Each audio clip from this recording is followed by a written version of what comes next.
नमस्कार, मैं भानु सरमाले। पंच दिवसीय इस विशेष पर्व की हार्दिक शुभकामनाएं।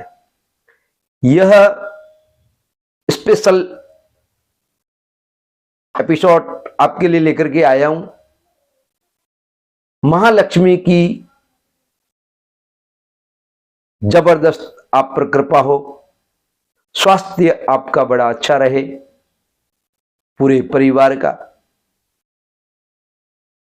धन त्रयोदशी आज और कल, आज 22 और कल 23, आज शाम को धन त्रयोदशी। तो आज आपको विशेष तौर से धन त्रयोदशी के दिन धन का तो कुबेर का तो पूजन करते ही है, विशेष तौर से क्या करना है। धन त्रयोदशी सबसे पहला सुख निरोगी काया, दूसरा सुख घर में माया। तो सबसे पहले आप सबका स्वास्थ्य अच्छा होना चाहिए। तो धन त्रयोदशी के दिन विशेष ऐसा क्या करें कि स्वास्थ्य अच्छा रहे? दीपदान करेंगे, यमदान तो करेंगे, कुबेर का पूजन भी करेंगे। धन त्रयोदशी के दिन भगवान धन्वंतरी का प्रागट्य दिवस है। तो स्वास्थ्य अच्छा हो, इसके लिए धन त्रयोदशी के दिन विशेष तौर से स्वास्थ्य से संबंधित जो कि फल प्रसाद भी ऐसा होना चाहिए जो स्वास्थ्य से संबंधित हो, लाभकारी हो, और सूखे मेवे, यह सब आपको खरीदकर अपने घर लाने चाहिए। धन त्रयोदशी के दिन जो स्वास्थ्य को लाभ पहुंचाए वह सामग्री आपको अवश्य लेकर के आनी चाहिए। चाहे वह फल हो सकते हैं, चाहे सब्जी में भी वो जो स्वास्थ्य से संबंधित है, विशेष तौर से उन सब्जियों को, उन मेवों को अवश्य लेकर के आना चाहिए। और भगवान धन्वंतरी का तो पूजन करना ही है। यह सामग्री आपको अवश्य खरीदनी चाहिए। और एक खास बात का ख्याल रखें, धन त्रयोदशी के दिन आपको स्वास्थ्य से संबंधित मेडिकल से कोई प्रकार की सामग्री नहीं लानी चाहिए। दवाई वगैरह, औषधि से संबंधित सामग्रियां परचेज नहीं करनी चाहिए जितना बन सके। और किसी को आवश्यक है उस व्यक्ति को आप स्वास्थ्य से संबंधित दवाएं दान अवश्य करें। मेडिकल क्षेत्र वाले धन त्रयोदशी के दिन पूजा करते हैं विशेष तौर से, और सभी अपने घर पर कुबेर का पूजन फैक्ट्री प्रतिष्ठान में पूजन करना चाहिए। इनको तो अवश्य, फैक्ट्री है, व्यवसाय वाले क्षेत्र वाले व्यक्ति है, इनको धन त्रयोदशी के दिन अपने प्रतिष्ठान में पूजन धन त्रयोदशी के दिन कर देना चाहिए। एक लॉजिक में ये भी बताता हूं क्या कि धन त्रयोदशी के दिन पूजन कर लें आप, तो अपने घर पर परिवार वालों के साथ, आनंद के साथ आप भी कर पाए, और आपके जो वर्कर है उनको भी कोई सामग्री दे करके, कुछ मिष्ठान वगैरह दे करके, वो भी अपने घर पर आनंद के साथ दीपावली अपने परिवार के साथ मनाएं। तो जब वह मनाएंगे तब आपको आशीर्वाद भी देंगे कि भाई आज हमको छुट्टी दी है दीपावली वाले दिन, हम भी अपने घर पर आनंद के साथ मनाएं। और धन्वंतरी भगवान का पूजन करना है। धन्वंतरी का प्रागट्य हुआ तब वह एक कलश लेकर के समुद्र से आए बाहर, तो इस दिन कलश का भी बड़ा महत्व है। इस दिन आप कलश भी खरीद कर ला सकते हैं और उसका पूजन करना चाहिए। हमारे प्रत्येक धार्मिक कार्य में, चाहे विवाह हो, यज्ञोपवीत संस्कार हो, गृह प्रवेश हो, प्रतिष्ठान का मुहूर्त हो, दुकान का मुहूर्त हो, प्रत्येक हिंदू सनातन धर्म में प्रत्येक धार्मिक कार्य में हम कलश की स्थापना अवश्य करते हैं। और आपको यह भी मालूम ही है कि कई बार कहते भी हैं कि शाम के समय आप तांबे के कलश में पानी भर करके रखो और वह सुबह आप ग्रहण करो, स्वास्थ्य के लिए अच्छा रहता है। तो वह नवरात्रि में 9 दिन तक रहता है और उसमें कई प्रकार की औषधियां गिराई जाती है। जो हम कलश स्थापित करते हैं उसको पुण्यावाचन बोला जाता है। पुण्यावाचन की विधि तो बहुत बड़ी है, आप अपने घर पर स्थापित करें। उसके लिए संक्षिप्त में आपको बता दूं, आप पूजन करेंगे अपने गल्ले का, तिजोरी का और अन्य मां लक्ष्मी को प्रिय लगने वाली सामग्रियों का। और कलश स्थापित कैसे करना है? कलश स्थापित करने के लिए आपको सबसे पहले बाजोट पर स्वस्तिक या अष्टदल चावल का बनाना है। फिर आपको पीतल का या तांबे का या चांदी का कलश लेकर के, सुविधा नहीं है तो माटी का भी ले सकते हैं, यह जहां तक बन पड़े इन धातुओं का कलश लेवे। और इन कलश के चारों ओर आपको तिलक करना है। पूर्व ऋग्वेदाय नमः, दक्षिण यजुर्वेदाय नमः, पश्चिमी सामवेदाय नमः, उत्तरी अथर्वणवेदाय, और कलश के अंदर एक छींटा गिराना है। फिर उस पर अक्षत लगाने हैं। फिर उसके बाद में आपको उस पर मौली लपेटनी है। फिर उसमें पंचपल्व गिराने हैं, लगाने हैं। उसके मुख पर पंचपल्व आम के हो सकते हैं, अशोक के वृक्ष के होते हैं,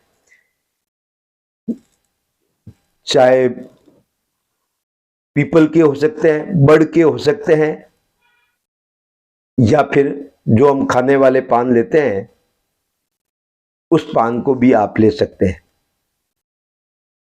इन 5 पल्लव लगा करके उसके अंदर आपको अक्षत गिराने हैं, सर्व औषधि गिरानी है, उसके अंदर सत्तावरी गिरानी है, उसके अंदर एक सोपारी गिरानी है, हल्दी गिरानी है, अक्षत गिराने हैं, और साथ में ही एक चांदी का या तांबे का या जो अभी चलन में है 5 सिक्के गिराने हैं।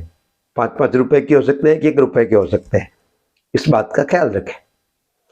पंचरत्न के अलावा पंचरत्न भी, जो हीरे माणक मोती होते हैं, वो 5 रत्न बाजार में मिलते हैं, वह आपको 5 रत्न उसमें गिराने हैं ताकि उनकी रश्मियां पूरी उसमें पानी में प्रवाहित हो जाए, अमृत तुल्य हो जाए। और भगवान से आपको यह धन्वंतरी भगवान को यह लेकर के उसके ऊपर आपको श्रीफल को स्थापित करना है और श्रीफल पर स्वस्तिक बना हुआ होना चाहिए। साथ में ही लाल वस्त्र उस पर लपेटा हुआ होना चाहिए। साथ में उसके बाद में उस पर 3 पुष्प आपको अर्पित करने हैं। एक तो आपको विष्णु भगवान के नाम से, एक ब्रह्मा जी के नाम से, और एक ब्रह्मा विष्णु और महेश के नाम से, महादेव के नाम से। फिर उसके बाद में एक माला लेनी है जो कलश को पहनानी है। फिर कलश को आपको कमल के सदस्य अपनी आकृति लेकर के हाथ की और राइट साइड में इस तरीके से लेकर के आपको 5 बातों की आराधना करनी चाहिए भगवान से। वैसे मैंने बताया पुण्यवाचन की विधि बहुत बड़ी है, शॉर्ट में आपको इस तरीके से बात को समझना है। एक तो यह बोल पाए तो, नहीं तो मेरी बात को सुन ले, वहां पर अपना यह वीडियो चला ले। पहले सबसे पहले बोलना है भो ब्राह्मण मम सपरिवारस्य सकुटुम्बस्य मम गृहे मम व्यापारे कल्याणम भवन्तो ब्रुवन्तु। हमारे घर में, परिवार में, व्यापार में कल्याण होना चाहिए। दूसरा, भो ब्राह्मण मम सपरिवारस्य सकुटुम्बस्य मम गृहे मम व्यापारे कर्म रिद्यन्ताम भवन्तो ब्रुवन्तु। हमारे कर्म अच्छी ओर बढ़े, हम चोखे कर्मों की ओर जाएं, हमारे रास्ते अच्छे हों, सुंदर हो, सुपथ पर ले जाने वाले रास्ते हमको उपलब्ध हो। तीसरा वचन आपको यह बोलना है, भो ब्राह्मण मम सपरिवारस्य सकुटुम्बस्य मम गृहे मम व्यापारे आयुष्मते स्वस्ति भवन्तु। हमारे घर में आयुष स्वस्थ हो, निरोग हो और हम कोई प्रकार के मेडिसिन पर आधारित ना हो, बड़े स्वस्थ रहें, तंदुरुस्त रहें, मस्ती में रहें, आनंद में रहें और हमारी उम्र 100 साल हो लेकिन स्वस्थ हो, पूरे परिवार की, पूरे समाज की।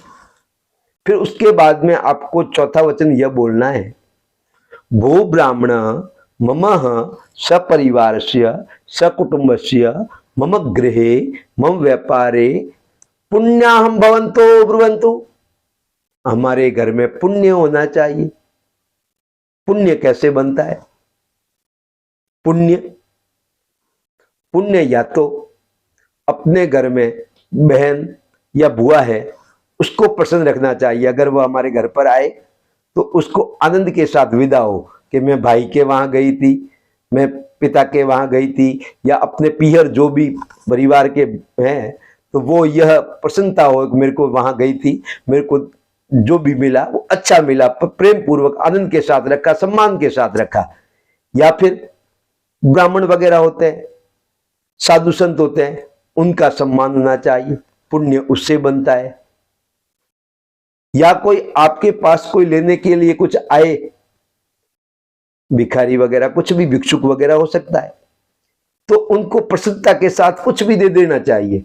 यह मना नहीं करना चाहिए कि वो अगर 20 साल का आ गया, 25 साल का आ गया तो आप ये कह देते हैं, आम तौर पे लोग कह दिया करते हैं, सब कह देते हैं कि और यार जवान आदमी है, क्या भिक्षावृत्ति कर रहा है, कुछ कमा कर खाए ना। और जब भगवान ने हमको दिया है तो उन्होंने हमारी योग्यताओं को नहीं देखा, तो आप 5-10 रुपए के लिए उनकी योग्यताओं को न देखें। आप प्रेम से जो मिल बन पाए, रुपए, 2 रुपए, 5 रुपए, 10 रुपए, 50 रुपए, 100 रुपए, 500 रुपए, जो भी बन पाए, मैं ये नहीं कहता कुछ भी बन पाए वो आप उसको दीजिए, प्रसन्नता के साथ विदा कीजिए, तो पुण्य बनता है। या फिर भगवान की पूजा की जाए, माला वगैरह फैली जाए, जप किया जाए, तो उससे पुण्य बनता है। और पुण्य से ही लक्ष्मी का आगमन होता है। जिसके घर में पुण्य होता है वहां पर लक्ष्मी का आगमन अवश्य होता है। आपने कई बार देखा होगा कि कभी कभी कोई व्यक्ति होता है, वो थोड़ा सी बदमाश सा होता है, तो कहते हैं उसकी लक्ष्मी कि साला बदमाश है लेकिन लक्ष्मी खूब है। तो इसका मतलब पूर्वजों ने, उनके पूर्वजों ने, पिता ने, दादा ने या अन्य किसी ने बहुत पुण्य के कार्य किए हैं, तब वो पुण्य उसको आनंद ले रहा है पुण्य का। तो हमारे घर में भी पुण्य बना रहना चाहिए। और पांचवी बात यह है, भो ब्राह्मण मम सपरिवारस्य सकुटुम्बस्य मम गृहे मम व्यापारे 10 विध शुभ लक्ष्मी भवन्तो ब्रुवन्तु। हमारे घर में 10 प्रकार से अच्छे अच्छे रस्तों से और शुभ लक्ष्मी हमारे घर पर आए, जो हमारे शुभ कार्यों में उसका निवेश हो। तो हमारे घर में ये 5 प्रकार की बातें, ये पुण्यवाचन में आराधना की जाती है। इसमें लंबी चौड़ी प्रक्रिया, कभी फुर्सत हुई तो आपको अवश्य बताऊंगा पूरी, लेकिन यह बातें आपको मूल रूप से, ये 5 बातें हैं, वह धन्वंतरी भगवान से, लक्ष्मी जी से, कुबेर भगवान से आपको आराधना करके अपने सिर पर वो लगा करके धारण करके फिर उस अष्टदल या स्वस्तिक बनाए हुए चावलों पर आपको स्थापित करना है। वह आप 5 दिन के लिए रख सकते हैं, 3 दिन के लिए रख सकते हैं, आप 9 दिन के लिए रख सकते हैं, 1 माह पूर्व के लिए रख सकते हैं, पूरा 1 माह के लिए भी आप रख सकते हैं। तो वह इतने दिन तक रहेगा तो अमृत तुल्य हो जाएगा। लाभ पंचमी को आप उसको लेकर के कलश को पूरा पानी अपने प्रतिष्ठान में, फैक्ट्री में, घर में, दुकान में छिड़किए, बड़ा ऊर्जावान आपका बन जाएगा। और आपको अपने घर में जो गहने वगैरह हैं, चांदी वगैरह है, तो उनका पूजन अवश्य आपको करना चाहिए। और उस लक्ष्मी की प्रिय सामग्रियों का भी पूजन आपको करना चाहिए। अब लोग आजकल जो है चाइना के फेंग शुई आइटम वो लेते हैं। इस हमारे बहुत ही ऋषि मुनियों ने बहुत ही उत्तम चीज जो हमें मेरुपुष्प श्रीयंत्र दिया है उसका पूजन करना चाहिए, कुबेर यंत्र का पूजन करना चाहिए। कितना उच्च है यह यंत्र। हमारे शंकराचार्य आदि शंकराचार्य के चारों मठों में स्थापित है और तिरुपति बालाजी के गर्भगृह में स्थापित है। अभी हाल ही में लिए गए फोटो में अमेरिका में भी बहुत बड़ी मात्रा में इसका चित्र आया है। तो कुछ तो विशेष हमारे पूर्वजों ने एक अनुपम भेंट दी है। हम फेंग शुई आइटम लेकर के आते हैं, इनका अभिषेक करिए ना मां लक्ष्मी जी को प्रसन्न करने के लिए। तो इसको लिए इसलिए तो ऋषि मुनियों ने इसको यंत्र राज, यंत्र शिरोमणि का दर्जा दिया है। सबसे बड़ा मेरुपुष्प श्रीयंत्र और शंख, वामावर्ती दक्षिणावर्ती, दक्षिणावर्ती शंख से अभिषेक करिए। हमारे सारे ऋषि मुनियों ने, हमारे सारे भगवानों ने इस शंख को विशेष तौर से अपनाया है। ये विष्णु का साला है, भगवान विष्णु के साले जी, लक्ष्मी जी के जब एक ही जगह से प्रागट्य होता है, जब लक्ष्मी जी का भी प्रागट्य समुद्र से, क्षीर सागर से हुआ है और शंख का भी प्रागट्य, तो आपस में भाई बहन हुए। जब साला जी अपने बहन और बहनों पर अभिषेक करते हैं तो नो डाउट वो प्रसन्न होने ही वाले हैं। तो विविध पदार्थों से आप अभिषेक करिए। और मैं अगले नेक्स्ट कार्यक्रम में आपको बता रहा हूं कि लक्ष्मी जी की पूजा आपको दीपावली के दिन किस प्रकार से करनी है, इसका भी सारा वर्णन मैं करूंगा। और धन्वंतरी के लिए धन्वंतराय नमः इस मंत्र से भी आप कर सकते हैं। और धन्वंतरी के लिए, भगवान धन्वंतरी के लिए आपको यह भी मंत्र आप प्रयोग में इसकी मालाएं फेर सकते हैं। ओम नमो भगवते मां सुदर्शनाय वासुदेवाय धन्वंतराय अमृत कलश हस्ताय सर्वभय विनाशाय सर्वरोग निवारणाय त्रिलोकपथाय त्रिलोकनाथाय श्री महाविष्णु स्वरूपाय श्री धन्वंतरी स्वरूप श्री श्री श्री औषधि चक्र नारायणाय नमः। भगवान धन्वंतरी का इस मंत्र से भी आप पूजन कर सकते हैं। यह अमृत कलश सर्व भय का नाश करने वाले, सर्व रोग का नाश करने वाले, तीनों लोकों के स्वामी, उनका निर्वाह करने वाले विष्णु स्वरूप धन्वंतरी का मैं नमस्कार करता हूं। धन्वंतरे नमः। यह साधना आप बड़े प्रेम पूर्वक करिए, अमृत कलश की स्थापना करिए। आपके घर में कोई प्रकार की रोग नहीं आए, कुबेर का भंडार भरपूर हो जाए। ओम यह मंत्र भी आप प्रयोग मंत्र, अगर आपका स्वास्थ्य अच्छा नहीं है तो इनकी माला अवश्य फेरिए। और आपको इस दिन धनत्रयोदशी के दिन तो जपनी ही है, उसके साथ ही आपको 25 तारीख को भी आपको यह माला जपनी है। ओम रम रुद्र रोगनाशाय धन्वंतरिये फट। इस मंत्र का भी आपको 5 बार 11 बार जितनी बन सके इसका जप करिए। और धनत्रयोदशी के दिन किया गया कार्य 13 गुना अधिक मिलता है। और जो ग्रहण के दिन भी किया जाता है वह भी तुरंत सिद्ध होता है। तो आपका स्वास्थ्य जल्दी से अच्छा हो जाए। आप धन के लिए कर रहे हैं तो दूसरा वो विष्णु धन्वंतरी का मंत्र का जाप कर देवे।